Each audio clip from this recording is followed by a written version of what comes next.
E aí, pessoal, estamos ao vivo no nosso Café e Razão de hoje e, claro, com a sua companhia vai ficar muito melhor. Hoje o tema, de fato, é um tema muito importante. A gente vai falar sobre essas modas, esse modismo religioso e também sobre o catolicismo universal.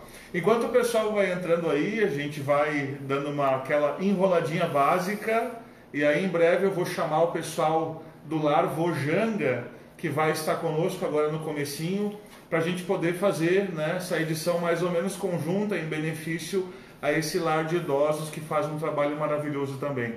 Então, eu peço um pouquinho da sua paciência, vamos deixar o pessoal entrar aí, vamos acompanhando. Espero, claro, que você tenha divulgado para todos os seus amigos, para todos os seus conhecidos, porque eu acho que o tema toca a todos nós, né? Então, a gente tinha compartilhado isso, né, de que a gente queria falar para os raditrade, queria falar para os carismáticos, queria falar para os TL, guerrilheiro, para os sem noção, para os ateus, para todos. Que a gente possa estabelecer um diálogo aqui, formando todos para a liberdade, né? Que seja um diálogo bem amistoso, a gente não quer comprar briga com ninguém.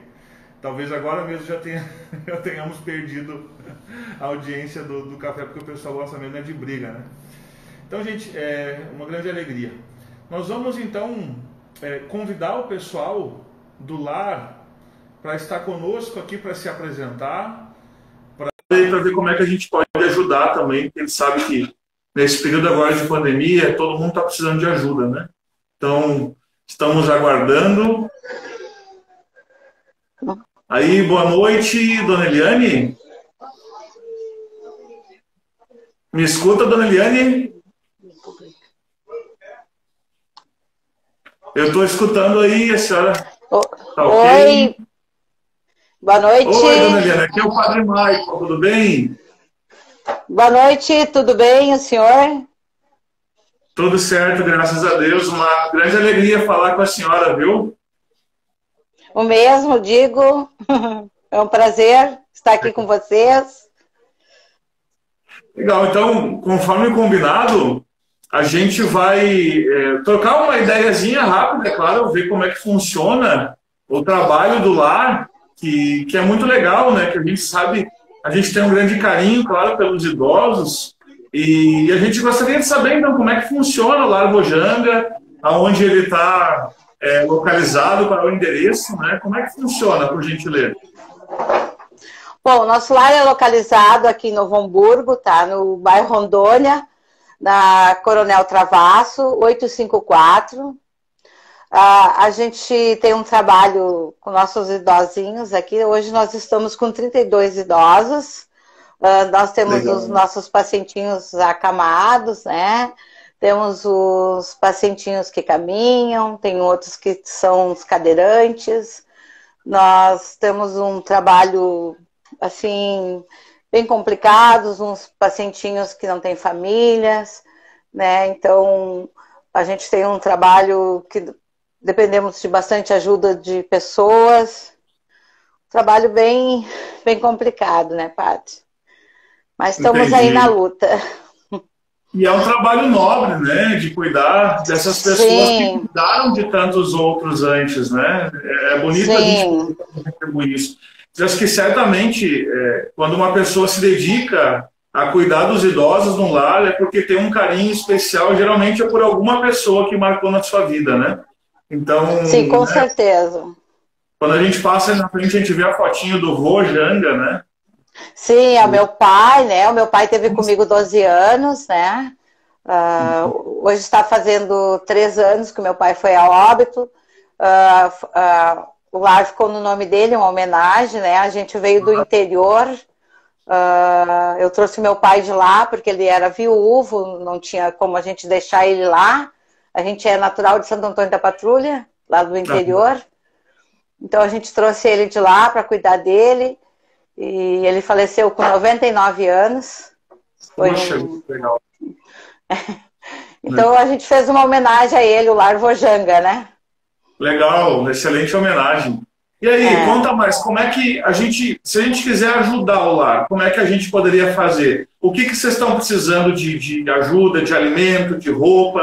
O que o pessoal poderia fazer e aonde poderia deixar isso para ajudar? a gente sabe, né? Todo mundo precisa comer, todo mundo precisa vestir, e o pessoal agora, graças a essa pandemia, também está abrindo o coração e a mão, né? Então, se o Sim. pessoal quiser ajudar, como é que pode fazer? Tá, assim, ó, padre, hoje a nossa maior necessidade seria roupas de cama, né, toalha de banho, higiene pessoal, higiene também, material de limpeza. A gente também está precisando de camas, colchões também, a gente está com bastante necessidade, eletrodoméstico, alguma coisa também. O que vir, padre, a gente vem bem dados para nós, tá? Alimentação, tudo que for para vir, a gente será bem recebido. As coisas que vir pode ser doado no lar mesmo, será bem-vindo. É na Coronel Travassos, né? Isso, na Coronel Travasso, 854, bem próximo à Brigada Militar. Sim, certo. Então, se o pessoal quiser, pode bater ali, chegar com alguma doação, já vai ajudar, né? Sim, sim, com certeza, padre. Legal. A gente sempre tem alguma coisa, tem um colchão, né, que não está usando em casa, uma roupa de cama, sabe que precisa, especialmente no inverno, né? Sim, com certeza. Toalha de banho, essas coisas assim também será bem-vindo, padre. Legal. Legal, espero que a gente possa te ajudar, espero que o pessoal que nos assiste agora também se comova, né? E possa fazer a sua boa ação e poder ajudar também esses nossos idosos que são, além de tudo, também são a nossa memória da sociedade, né? Que a gente possa retribuir todo esse carinho. Eles construíram o mundo que a gente vive hoje, né? Que a gente possa também retribuir isso a eles, né? Então, muito obrigado, dona Eliane, pela sua participação. A gente vai motivar o pessoal a ajudar o lar aí. E assim que tivermos alguma coisa também, a gente já tenta encaminhar para o lar, tá bom? Tá, muito obrigado. Em nome de todos aqui do lar, a gente agradece, tá, padre? Muito obrigada. Agradecemos também. Fica com Deus. Deus abençoe, viu? Bom trabalho. Amém. Aí. Obrigada.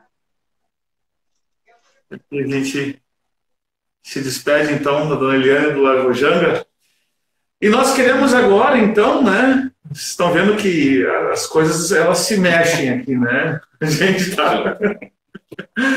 A gente quer, então, dar início, então, propriamente ao nosso Café e Razão. Queremos convidar, então, o nosso convidado, né, especial da noite, né, Tcharam, que vai entrar aqui agora, chegou. E aí, pessoal, tudo bem?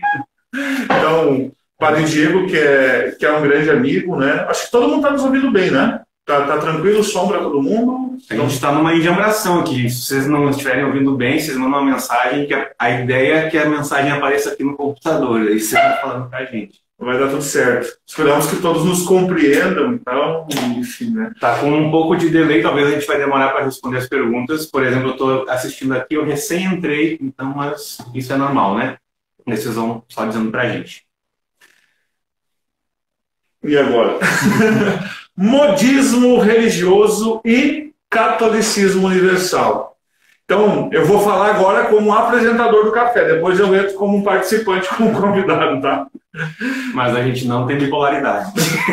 Não, é a mesma pessoa, mas a gente vai se achando aqui, né? Então, dizer que, primeiro, é um tema quente, né, que eu acho que está muito atual, de fato, espero que possa ajudar muitas pessoas, que a gente possa aí contribuir justamente nesse tema de fé, mas também de razão, né, essa proposta do café, naquilo que São João Paulo II inspira, né, na Fides et Ratio. A fé e a razão constituem como que as duas asas pelas quais o espírito humano se eleva até a contemplação da verdade. Nós queremos usar tudo que a gente tem para descobrir a verdade de nosso Senhor, né? Então, tema de hoje, né, modismo religioso, catolicismo universal. Convidados, então, eu vou deixar claro, falar muito mais, porque, né, é exclusivo, não, Padre Diego, né, que foi com muita alegria meu colega de turno, meu colega de ordenação em 2017, né, a gente já faz um caminhada de seminário juntos há muito tempo, e é um tema que a gente também conversa bastante. Então, o que a gente quer? Não é aulinha, né, a gente vai fazer mais ou menos um bate-papo. Espero que todo mundo possa aproveitar bastante, tá bom? A apresentação é essa. E acho que a gente está um pouquinho assim, né, como é que é? Sabe a palavra? A gente está falando com um perfil, né? Só no perfil do café, Então isso talvez faça com que a live chegue a menos pessoas. Então a gente pede a ajuda de vocês para encaminhar aí, né? Para quem vocês acham que pode interessar esse assunto, para que de fato mais pessoas possam aí ter acesso a essa nossa live de hoje, tá? Muito bem, gente. Então queremos iniciar, e como o tema é quente, provavelmente se prepare aí, senta no sofá, que vê rapidinho aí de pezinho, você não vai aproveitar tudo aquilo que a gente tem para partilhar e para construir junto com vocês também, né?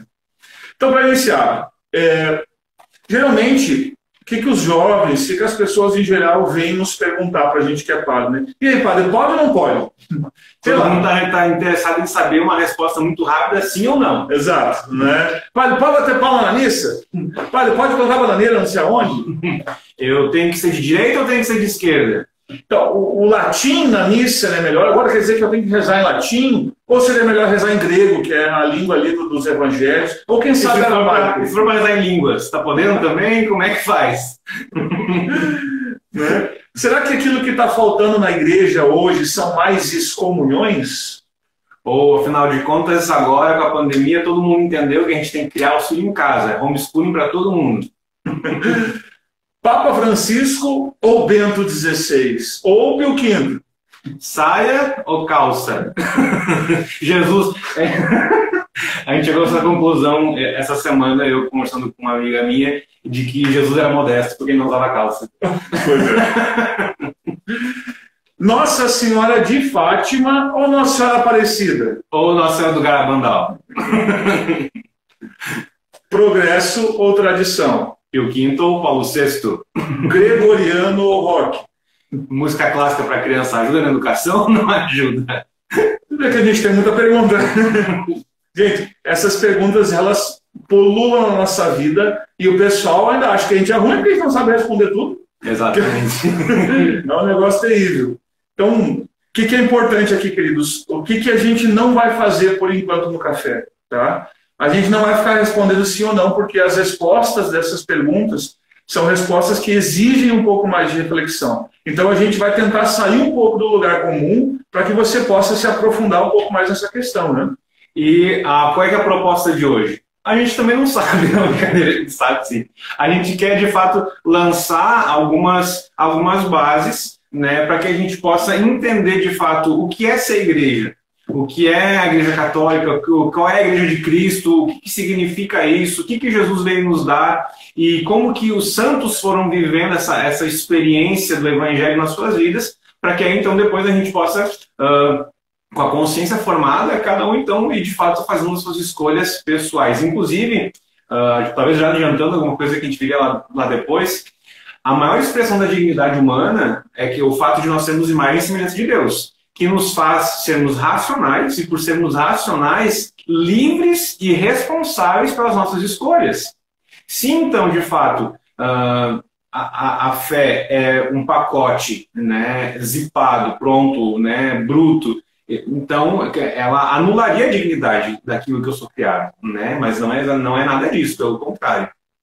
Então, é belo a gente ver, queridos, que a proposta hoje do café é justamente te libertar, deixar você livre.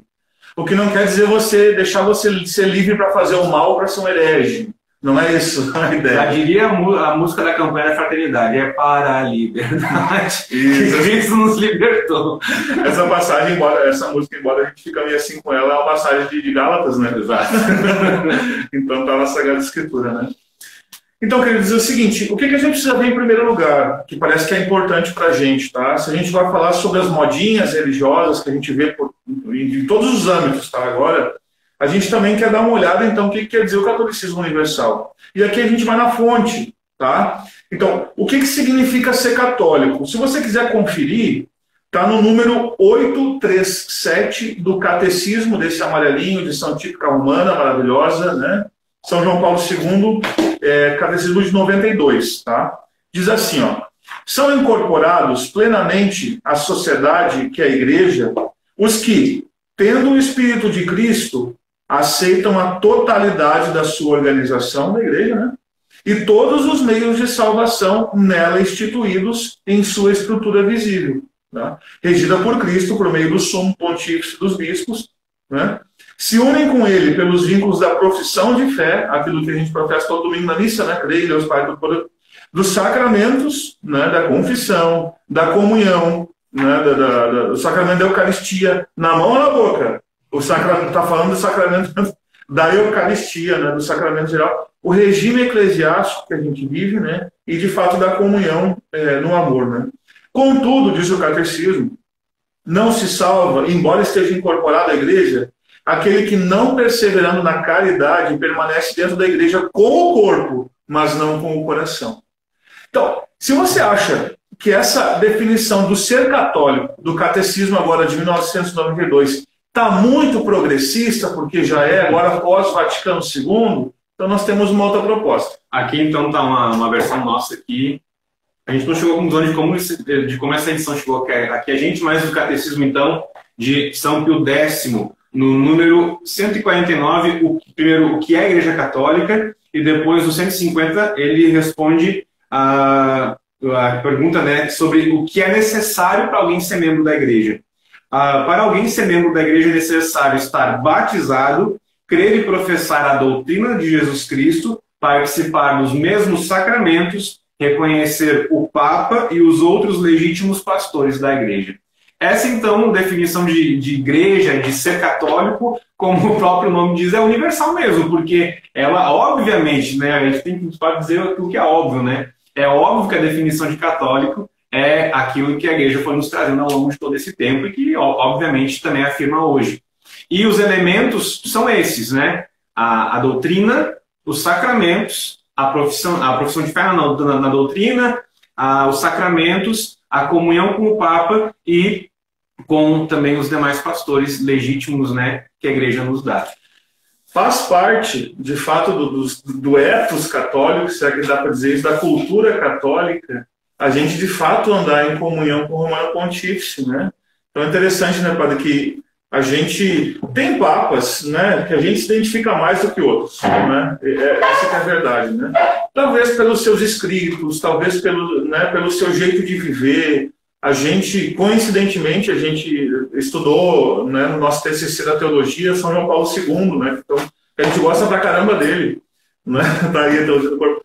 Mas a gente tem um carinho enorme também por Francisco, por Bento XVI, por São Paulo VI, cara, João 23 é maravilhoso. Então nós temos toda uma linha de papas maravilhosos aqui que a gente ama.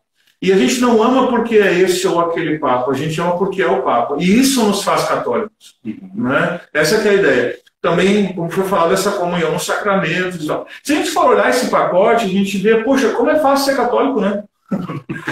Existe uma gama de liberdade dentro disso que a gente pode fazer. Porque a verdade é a seguinte, e aqui já adianta um pouco, né? Nós estamos aprendendo a dogmatizar aquilo que não é dogma e desdogmatizar, se é que existe essa palavra, aquilo que é dogma. Existem 3 níveis, né, de ensinamento da Igreja. Existem aqueles ensinamentos que nós devemos obedecer e que eles são imutáveis, né? Nós devemos professar com a Igreja, por exemplo, que Jesus é verdadeiramente Deus e verdadeiro homem. Isso nós não podemos ser católicos se não professar isso, e isso nunca vai mudar. Existem outras realidades que nós devemos professar enquanto... tem aquela palavra, né, enquanto costume, nós devemos abraçar enquanto costume da Igreja, mas que, por outro lado, pode ser que mude, né? Mas existe também aquela outra realidade, esse terceiro nível, digamos assim, que é aquele que eu tenho da Igreja orientações e, a partir dessas orientações, eu sou livre para, então, poder tomar minhas decisões, né? A partir daquilo que a Igreja me orienta. Até agora, com essa situação de pandemia, né, uma realidade que eu passei foi também, né, uma pessoa que eu acompanho, ela me perguntava, padre, o que eu faço com o meu negócio? Né? Eu fecho ele e aí eu corro o risco de ter que demitir as pessoas e tal, aquela coisa toda, ou então eu preciso manter ele aberto e aí então, sei lá, corre o risco de daqui a pouco ter uma contaminação. Foi bem no início, estava aquele pavor, ninguém sabia direito o que estava acontecendo. E aí eu falei, olha, o que precisa refletir, precisa ver o que a igreja te diz enquanto princípios, valores. Ela não tem uma lei, ó, então de fato aqui está escrito no número 52 do catecismo, quando tem uma pandemia tem que fechar tudo. Né? Não, ela te dá orientações de doutrina social, de valores morais, de valores evangélicos, e a partir disso tu toma decisão. E ali ela exerce, tudo que eu tentava falar antes, né? Ali ela exerce a dignidade de ela ser pessoa humana, né? De ser capaz de tomar decisões, capaz, né, de ser responsável pelos seus atos, né? E isso é muito belo, né? Isso é muito bonito. O que me parece, assim, historicamente, né, se a gente for ver, né, eu acho que durante alguns anos, a década de 70 e 80, a gente foi, de fato, enquanto processo, talvez mais na América Latina do que em outros lugares, enfim, foi deixando, de fato, de falar aquilo que é verdade, aquilo que é o nosso dogma, aquilo que é a doutrina da igreja. E aí isso foi gerando, de algum modo, um mal-estar nas pessoas, porque não se sabia mais o que era, o que não era, o que pode e o que não pode. Me parece isso, né? E agora que a gente começa com o advento da internet, a ter acesso aos documentos, ver o que é dogma, o que é nossa doutrina, o que o Papa disse há 5 minutos, o que o Papa está fazendo ao vivo, né? Me parece que agora a gente sofre, então, esse movimento para tentar recuperar o perdido. Então a gente tenta... se na década de 70 e 80 caminhar um pouco sem saber onde é que está a verdade, o dogma, que são esses luzeiros, né, na nossa vida, hoje parece que a gente quer dogmatizar tudo para ter um caminho fixo e certo. Me parece que isso surge como uma resposta, né, nesse pêndulo histórico, né? Ora vai totalmente para um lado, ora vai totalmente para o outro. Só que me parece que o que é interessante aqui, e recordar, que é importante a gente aprender a usar a nossa liberdade. Então, convence-te, né, que, embora nós talvez gostássemos, tá? E digo aqui talvez com muitas aspas e com muitas restrições, porque ninguém suportaria, né? Talvez nós gostássemos que a igreja se pronunciasse sobre tudo. Uhum. A igreja não tem um documento sobre homeschooling, a igreja não vai ter um documento sobre coisas que não são essenciais, né? E a gente talvez gostaria que tivesse. Só que se tivesse, a gente sofreria, porque aí parece que nos faltaria muito mais essa liberdade, né? Então, historicamente, me parece que tem um processo assim. E se a gente for ver biologicamente, psicologicamente, o que acontece é exatamente esse mesmo processo. Nós somos crianças, então nós temos essa obediência bastante servilista, assim, né, em relação aos nossos pais, de um cumprimento bastante, assim, né, deveria ser ao menos, né, bastante, assim, né, pela lei, para que isso nos forme, né, forme nosso caráter, nossos valores, enfim. Mas qual que é o sinal da maturidade? É quando, então, eu não tenho mais alguém que me diga passo a passo o que fazer, e eu, então, me torno senhor de mim. E aí, então, é isso que é ser adulto, que é ser maduro. Qual que é, inclusive, esses dias eu estava vendo um memezinho, né? Uma pessoa com 13 anos. Né? Que absurdo, ninguém pode dizer o que eu devo fazer. Uma pessoa com 30 anos. Alguém poderia, por gentileza, me dizer com riqueza de detalhes o que eu preciso fazer? Porque aí a gente, né, quando chega à vida adulta, a gente tem uma crise, né, de que, pelo amor de Deus, não vou dar conta de viver a maturidade, não vou dar conta de pagar meus boletos, alguém me diz para onde é que eu corro. Só que não é isso. O que é maturidade humana. Quando se refere de maturidade de fé, é isso que a gente está querendo dizer em relação à igreja. A igreja nos educa e aí, então, nos coloca no mundo. Né? Que, inclusive, é uma coisa que a gente quer falar. O que é o mundo, afinal de contas? Né? Entenda-se que aquilo que a igreja nos ensina, aquilo que é doutrina, a igreja nos ensina porque é a doutrina de Cristo, né? Não é uma coisa independente da outra. Né? Imaginemos assim, a nossa doutrina, a nossa fé, como, sei lá, pensa aí, como pontos de um cercado, né? Como os pilares aqueles, né? E a igreja, então, ela traça esse cercado para nós, né? Ó, até aqui dá para ir, fora disso aqui já não é mais fé, fora disso aqui já é ruim, aqui já é heresia, aqui já vai dar problema, né? Então, nem sempre aquilo que, o contrário, ou além daquilo que a igreja ensina é heresia. Se for artigos de moral, por exemplo, mas é pecado, né? No sentido, a igreja nos ensina algo sobre a sexualidade, por exemplo. Se ela diz assim, olha, se você passar daqui vai dar problema para ti. Não é porque a igreja está dizendo, né? Mas é porque é verdade, então a igreja está dizendo. Eu acho que a verdade vem em primazia aqui. Então ela constrói mais ou menos esse cercado, como o nosso Senhor nos faz, com o seu redil, né, das ovelhas, e diz, olha, aí dentro, meu filho, brinca à vontade. Seja feliz, seja fiel, seja livre. só não sai daí de dentro, né?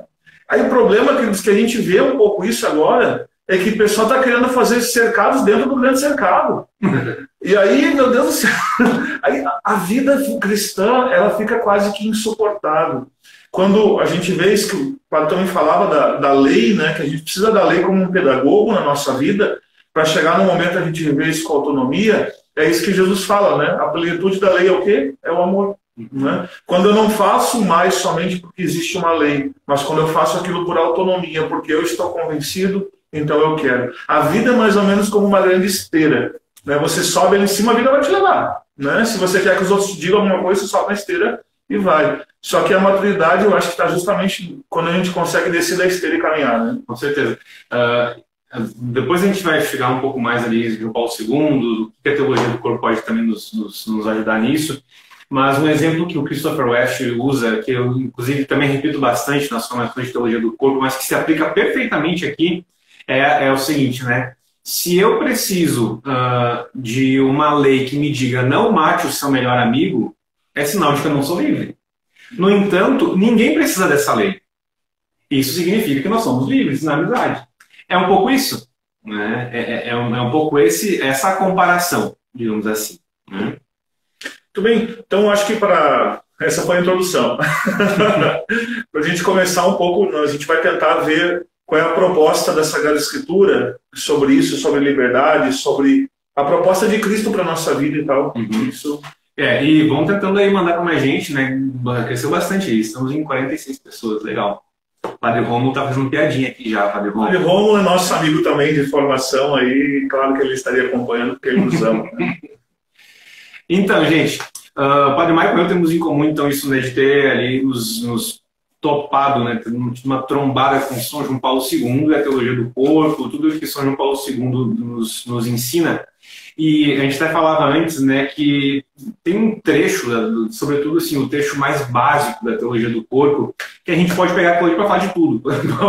Pegar aquilo ali para falar de corte de costura, que seja, de qualquer coisa, não dá para falar sobre aquilo ali. Porque São João Paulo II, ele lança as bases do que é o ser humano, do que é a mensagem de Cristo, né? Ele, de fato, ele torna nova essa mensagem que é sempre nova, que é a mensagem do Evangelho, né?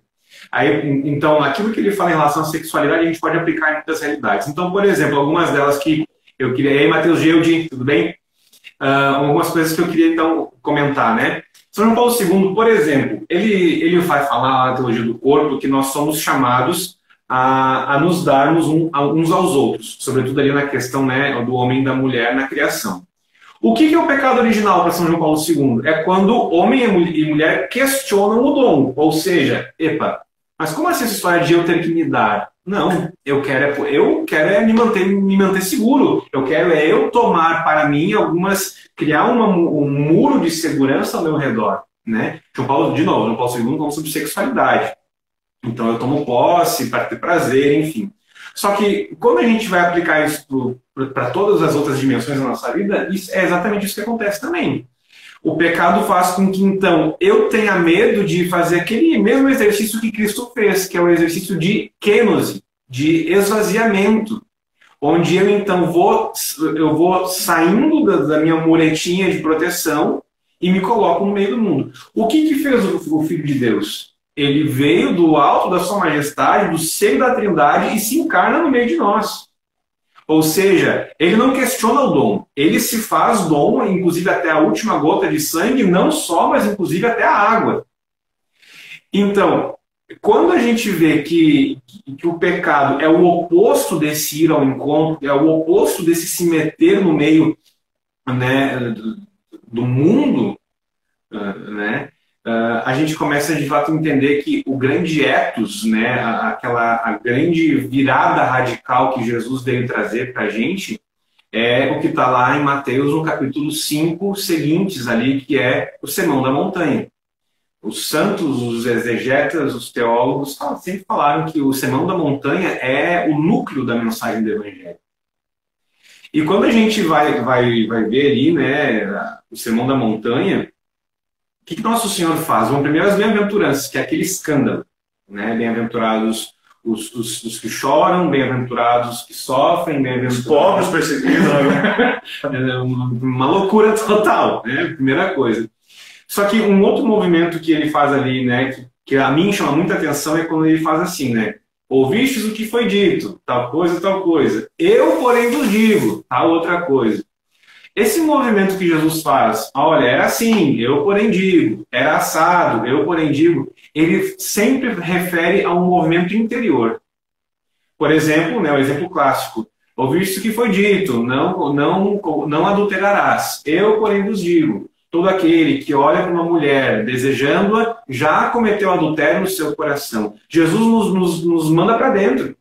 Né? Jesus nos manda para dentro, para o mover do coração. E ali a coisa acontece. Ali o evangelho começa, de fato, a se propagar no meio de nós, né? com essa mensagem central. Né? Porque o que Jesus vem, então, nos dá a liberdade em face da lei. É quando Jesus, então, nos diz para abandonar a lei, entre aspas, para abraçar a liberdade. Acho interessante isso, porque se a gente entender esse contexto de lei também, nós não estamos falando aqui dos 10 mandamentos, que são a lei, de fato, a Torá, né? Mas nós temos no mundo judaico aqueles 613 preceitos. Gente, é muita lei. Para que se fez isso? Para que se foi criando esses preceitos ao longo do tempo, né? Foram importantes, sem dúvidas, né? Para proteger os mandamentos. Então, foi se criando como se fossem cascas para proteger mais e mais os mandamentos, para que eles pudessem ser cumpridos. Só que aos poucos, e aqui é o farisaísmo que Nosso Senhor condenava, né? É justamente quando a gente larga os mandamentos, os 10 mandamentos, para cumprir somente as leis humanas que serviriam para proteger os mandamentos. Então, quando o pessoal, várias vezes isso, né? Jesus passa lá e eles começam a comer sem lavar as mãos. Nossa, mas eles xingam, né? E como é que pode? Não está lavando as mãos, não sei o que, as abluções, os rituais de purificação. E Jesus também sobe nas tamancas, né? Desculpa a expressão, mas ele disse, mas como é que pode? Vocês não estão entendendo. Não é aquilo que entra no homem que torna ele impuro, é aquilo que sai dele que torna ele impuro. Então, não é aquilo que eu faço comigo, mas é aquilo que sai dentro de mim. Por quê? Porque a maldade ela é gestada aqui dentro. Né? Permita-me também só dar mais um exemplo. Esses tempos eu falava com alguém, né, que dizia, padre, eu parei de escutar músicas do mundo agora, músicas de fora, né? As pessoas até confundem a palavra música secular, né, com música profana, né? Profano, por exemplo, é uma música que está falando mal de Deus. Né? Isso é profano, está profanando, né? A música secular, a música do mundo não quer dizer, né? Tem várias letras. Nós somos seculares, inclusive nós padres. Exato. Nós não somos religiosos. Estamos no século, estamos no mundo, né? Então, a pessoa disse assim, eu parei de escutar a música agora do mundo, porque isso não me leva para Deus. Eu estava lendo Harry Potter e parei porque não me leva para Deus. Lá, não pode. Tá um pouco assim. Parei de assistir filme agora porque não me leva para Deus. Ele disse, olha, então quem sabe você para de tomar banho, para de dormir, para de comer, porque isso também não te leva para Deus. Né? Ou seja, voltamos àquilo que Nosso Senhor falou, né? Não é aquilo que entra no homem que o torna impuro, mas é aquilo que sai de dentro do homem que torna ele impuro. Então, muito cuidado, queridos. Não são as coisas que vamos santificando, somos nós que santificamos as coisas. E é interessante também ver que isso a teologia do corpo, assim, para mim, foi um choque de realidade. A gente sempre tem aquela, meu Deus, como eu nunca pensei nisso antes. Porque a gente é burro, né? Óbvio que a gente nunca pensou nisso antes. Mas eu estava, então, quando eu percebi, assim, de que, cara, se fosse para Jesus nos trazer mais lei, não que ele está vindo porque o Antigo Testamento já nos dava os 10 mandamentos. Isso, inclusive, já tirando essas prescrições que o Padre Michael falou. Os 10 mandamentos, eles já estavam no Antigo Testamento, eles permanecem até hoje, eles são a base moral da nossa fé. Mas, se fosse para afirmar leis, inclusive a dos 10 mandamentos, o verbo não precisava ter se encarnado. Por que raios, então, né, o verbo se encarna? Para mudar a nossa concepção de vivência da lei. É isso que São Paulo fala, né? É para a liberdade que Cristo nos libertou. Ou seja, para que eu, então, aqui é aquele exemplo, né? Para que eu não precise mais de uma lei que me diga não mate seu amigo. Né? Para que então eu possa viver aquilo que a lei diz, isso inclusive me esquecendo dela. Acho que a gente Vivendo esse cristianismo de Cristo mesmo, né? Embora pareça redundante, né? É interessante a gente... São José Maria contava um negócio que é bem legal, assim. Existia aquele mito, aquela historinha do rei Midas na antiguidade, né? Que era um rei que tinha o poder de tudo que ele tocava virava ouro, né? A gente até adoraria, né? Mas é uma maldição, né? No fundo, né? Porque toca nas pessoas que ama também vira ouro, né? E faz o que com aquilo?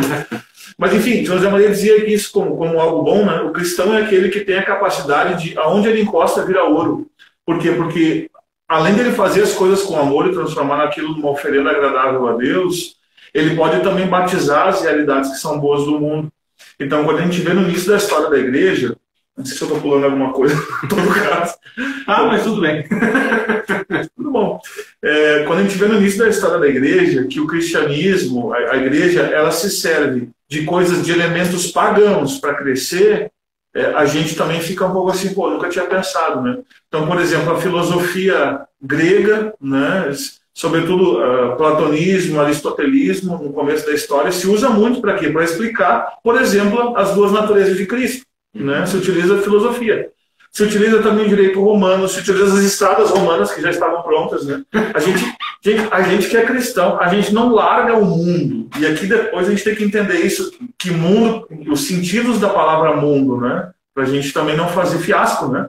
Então, a gente está separado do mundo, é verdade, mas a gente também precisa amar o mundo apaixonadamente. Né? Então, a gente precisa entender, aquilo que há de bom no mundo a gente precisa pegar, porque sempre foi feito assim na história da igreja. Tá? O Natal, por exemplo, aqui só mais um detalhe, era uma festa pagã, né? A festa do sol invicto. E o cristianismo vai lá e pega essa data, então, por apropriação, também coloca para Nosso Senhor. Com apropriação cultural. Oh, meu Deus. E pega isso e coloca por quê? Porque é o dia mais comprido no hemisfério norte, sei lá, uma coisa assim, né? E por quê? O Cristo é o sol nascente que nos vem visitar. Então se coloca de fato o Natal ali, né? São elementos da cultura pagã, o cristianismo, mas isso aqui é interessante, vai lá, pega e se apropria, né? Por quê? De novo, porque não é aquilo que entra no homem que o torna impuro, mas aquilo que sai dele. Tá bom. E é interessante também a gente começar, né, ainda pegando esse gancho, esse balaio todo, né, que São João Paulo II faz, que daí então nisso ele começa a apontar, né, nas catequeses da teologia do corpo para a vida no espírito, né? Daí ele começa ali com São Paulo começar a mostrar que a redenção é igual à vida no espírito.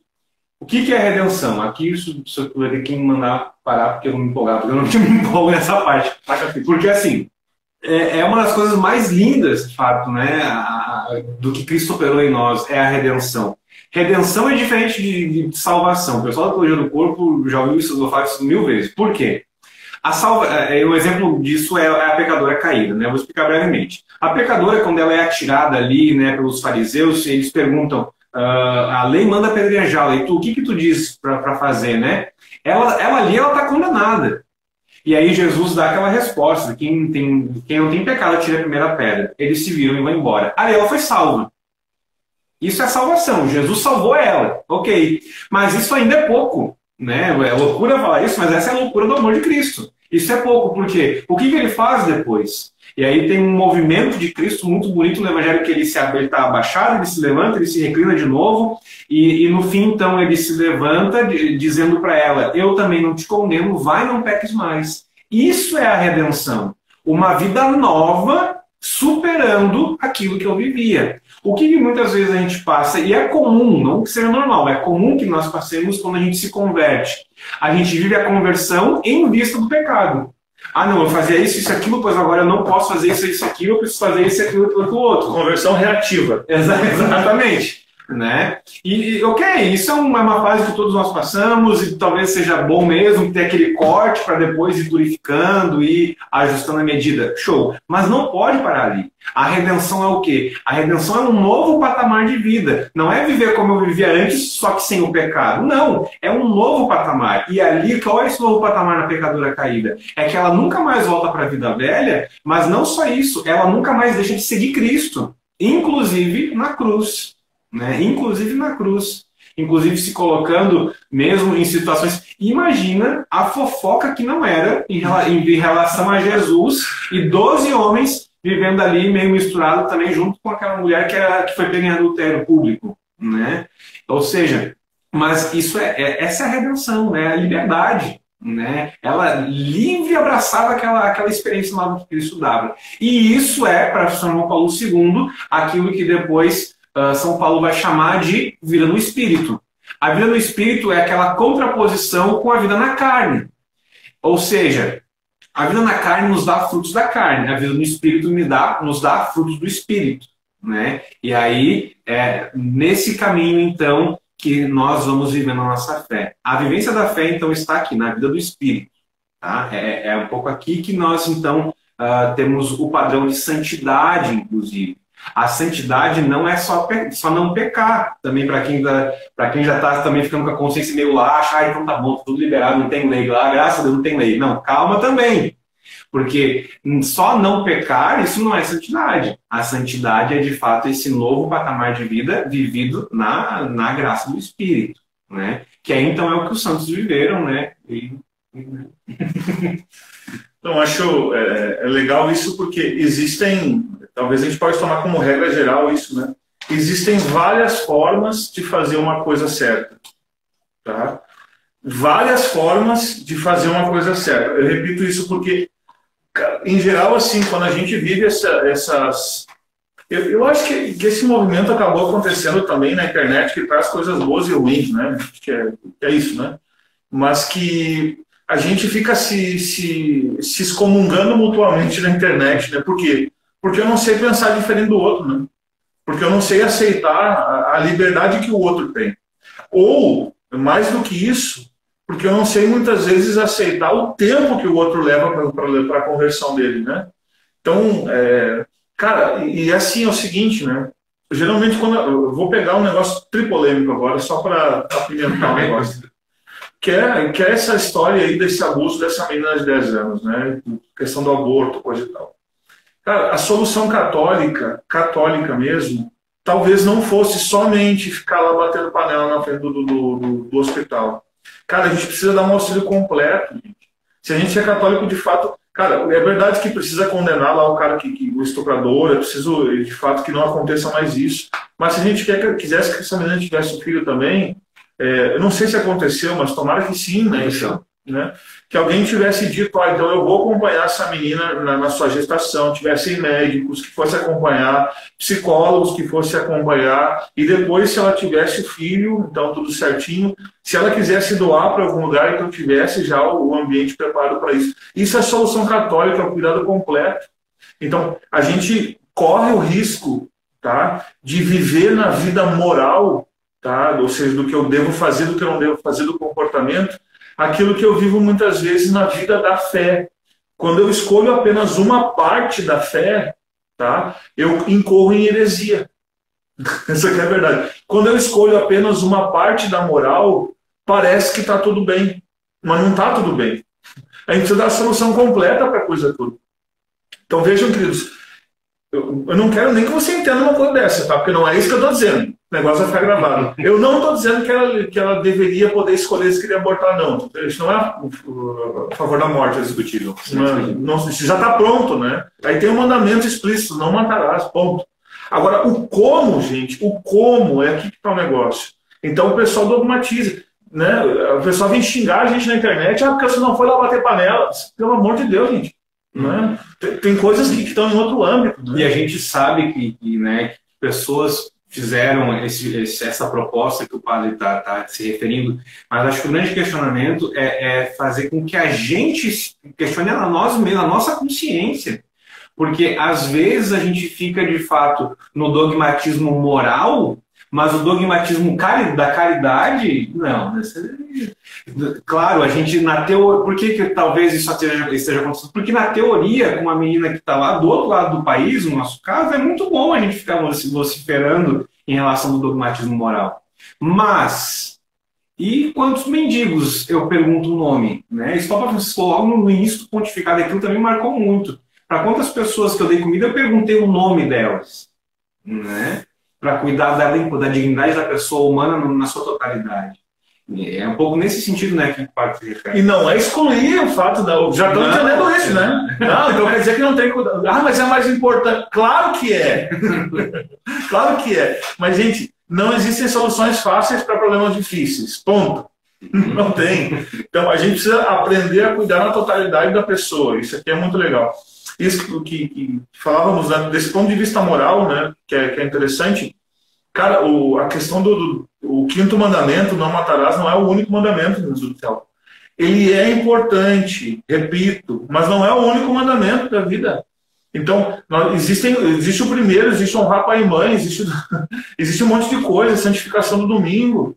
Então, eu acho que, eu tenho a impressão, às vezes, que o pessoal abraça de vez uma parte do catolicismo universal e faz ele ficar particular e esquece das outras partes. Ser católico não é fácil mesmo. Né? Não é. É porque a gente tem que abraçar tudo. Isso quer dizer justamente a palavra católica, quer dizer universal. Não só em termos de lugares, mas quer dizer como uma doutrina completa. Então, isso aqui já vamos começar a puxar a treta. Eu vejo muito que no sentido de que eu acho que as pessoas abraçam muito a liturgia da igreja e não abraçam totalmente a moral da igreja, né? Porque a verdade é a seguinte, né? Beleza, eu sou contra o aborto, eu sou contra, sei lá, a missa em vernáculo e tal, mas eu tô lá tendo problemas com a castidade. Só porque ninguém tá vendo quer dizer que eu posso falar para todo mundo, então eu posso condenar os outros, né? Então a gente tem que, assim como os outros têm um processo de conversão, eu também tenho. Então, ou melhor, assim como eu tenho, entender que os outros também têm esse processo, né? Então, eu vejo isso, o tribunal da Santa Internet acaba condenando muita gente. É um negócio terrível. E a verdade é a seguinte, gente, eu já saí de rede social, particularmente, saí mesmo, né? Estou no Instagram aqui, mas não é meu. Mas eu cansei um pouco dessa vida, né? Você faz o que você quiser, né? Tá liberdade, né? Faz o que quiser. Mas eu cansei um pouco desse negócio, cara, ninguém se ouve. Aí, quantas vezes eu já vi gente chegando, mas falando de tal, falou não sei o que na internet. Deixa eu falar, ninguém tá se escutando ali. É um diálogo de surdos e mudos, né? Então, acho que é um pouco disso. E a gente fica muito preocupado. E aqui, gente, talvez, né, uma sutileza dessa questão toda é a nossa preocupação muito exagerada em que resposta que eu tenho que dar, né? Só que aí é que tá, né? Vamos pegar esse exemplo de novo, né, dessa situação que o Brasil viveu, né, dessa menina de 10 anos, enfim. Eu abri, então, nesse negocinho de manda um DM, né, no Instagram, para as pessoas que quisessem conversar sobre isso, né? Foi uma experiência muito boa, muito saudável, assim. Só que eu percebi que uma parte das pessoas estavam preocupadas só assim, padre, um colega meu me falou isso, o que eu tenho que responder para ele? Só que, gente, qual que é a grande questão que está por detrás? É entender que a nossa fé, aquilo que a igreja nos ensina como universalidade, como aquilo que é da mensagem do evangelho, isso tem um parênteses aqui dentro dessa história toda. Eu só vou compreender a autoridade da igreja quando eu entendo ela como esposa de Cristo, como corpo de Cristo. Né? Porque senão, de fato, eu sou uma instituição que tem um cara de branco que está mandando em todo mundo. Isso é verdade. Mas, então, compreendendo a igreja como ela é, eu preciso, então, vivenciar aquilo que ela me ensina como discípulo, não como mestre, né? Como discípulo, não como mestre. E aí eu me coloco junto com os meus irmãos, não talvez já vão aprender junto, não, tem coisas que eu não vou aprender, não, eu vou ensinar mesmo como irmão, mas eu vou ensinar como irmão. Esse é o grande choque, se nós formos para pensar, entre os dois irmãos do pai pródigo, né? Porque o pai é pródigo porque ele dá com prodigalidade para o filho que depois é pródigo para gastar com prodigalidade. Isso aí vocês entenderam, né? Só que qual é a tensão entre os irmãos? É que o irmão mais velho, ele não ama com amor de irmão. Né? Ele não ama com amor de irmão. E aí, ele, por não amar com amor de irmão, ele não só condena o irmão mais novo, mas aí vem talvez a questão do modismo religioso, né, que também é junto do nosso tema aqui. Ele quer que o irmão seja como ele, né? Ele quer a grande raiva do irmão mais velho é qual? Porque o irmão mais novo não é como ele e recebeu uma recompensa, né? Ou seja, o irmão mais novo, ele não sofre aquilo que o coração do pai sofreu. E isso é uma coisa que é a parte do testemunho dos carismáticos. Não, mas é porque é um testemunho mesmo, assim, que eu vivencio, assim, muitas realidades como padre, esse raio dessas cartas, né, enfim. Mas a questão, gente, é que muitas vezes o nosso povo, né, vocês que são nossos filhos, vocês sofrem com o coração de irmão mais velho. Não sofrem com o coração de pai. Né? E aí, por isso, e eu também sofro como irmão mais velho muitas vezes, né? Mas quando nós sofremos como irmão mais velho, eu quero que o outro seja como eu. Né? E aí dele se ele receber alguma recompensa por ser, né? Não, eu não admito hipótese alguma. Né? E aí, bom, a caridade foi embora há muito tempo. Qual foi o grande erro moral do irmão mais velho? Nenhuma. A nível de prescrição. Agora, claro, qual o grande mandamento da moral da igreja? O amor, a lei do amor. Aí sim, aí ele ferrou total. Né? Acho que a gente sofre um pouco essa crise de irmão mais velho, né? A gente não sabe aceitar o tempo do outro, a gente julga, a gente ataca. E esse negócio é importante, gente, porque aí, bom, adentrando já com os dois pés na treta, eu acho que a gente está com uma vibe agora, né? Uns paramonerninhos. Eu acho que a gente está agora com um esquema de evangelização que é o seguinte: se eu quero evangelizar, se eu quero tirar aquilo que há de mal no mundo, como é que eu faço agora, segundo os métodos internéticos, né?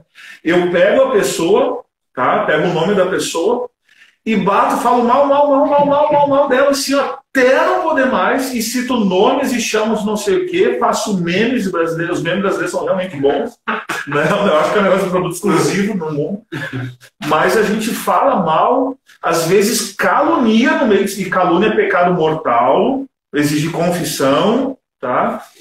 E, né, achando que eu estou fazendo um grande serviço para a humanidade.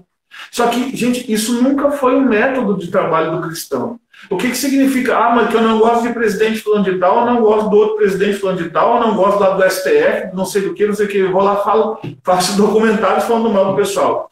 Gente, isso não é método cristão, não. Isso é método político. Eu acho que as coisas estão muito misturadas agora. Então, é muito complicado isso. Então, para eu conseguir... Vamos chutar o bola da barraca. Para eu conseguir detonar com a esquerda, que é o grande mal do mundo... Então quer dizer que eu tenho que pegar o espantalho lá e começar a bater e me dar o direito de falar mal da pessoa?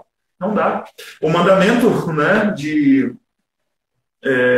isso que nosso Senhor nos pede, né, de que todas as pessoas têm direito à boa fama, né, de não levantar falso testemunho, né, é para todo mundo, não é só para quem é bom. Porque só para quem é bom não precisa, né, porque já tem bom testemunho, né. Agora, para aqueles que são ruins também, cara, isso não me dá direito de falar mais ninguém. Então, eu acho que a gente está um pouco nessa coisa exagerada, tá? A gente, cara, e eu não quero botar o nosso na reta aqui agora, mas cara, o pessoal adora falar mal de padre agora, meu Deus do céu, cara. Quanto mais a culpa eu também concordo em certa parte, né? A culpa do mal no mundo da igreja é dos padres. Gente, é terrível, tá?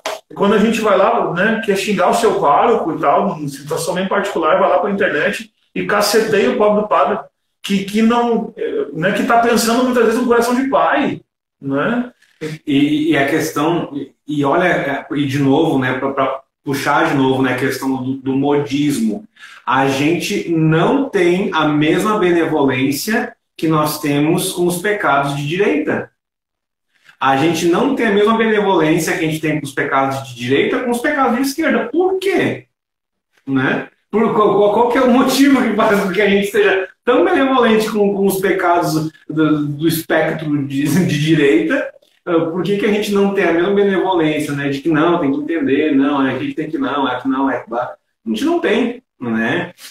É sinal de que alguma coisa está errada, gente. É sinal de que alguma coisa está errada. Ah, mas a esquerda é condenada, então é sim. Só se alguém tem alguma dúvida, a esquerda é condenada, como é condenado. Não estamos colocando isso em xeque, tá? Então, só para deixar claro também. Mas uma coisa também que eu reflito também sobre isso tudo, falta 5 minutos para terminar. Tá? Verdade. Não sei. Gente, eu nunca abri uma live, sim, eu por conta. O que acontece quando dá 1 hora? Ela vai encerrar. Então vai passar dar 1 hora, isso é certo, mas a gente vai voltar assim que o negócio sumir ali, tá? Você volta, pelo amor de Deus, e já chama os amigos, as amigas.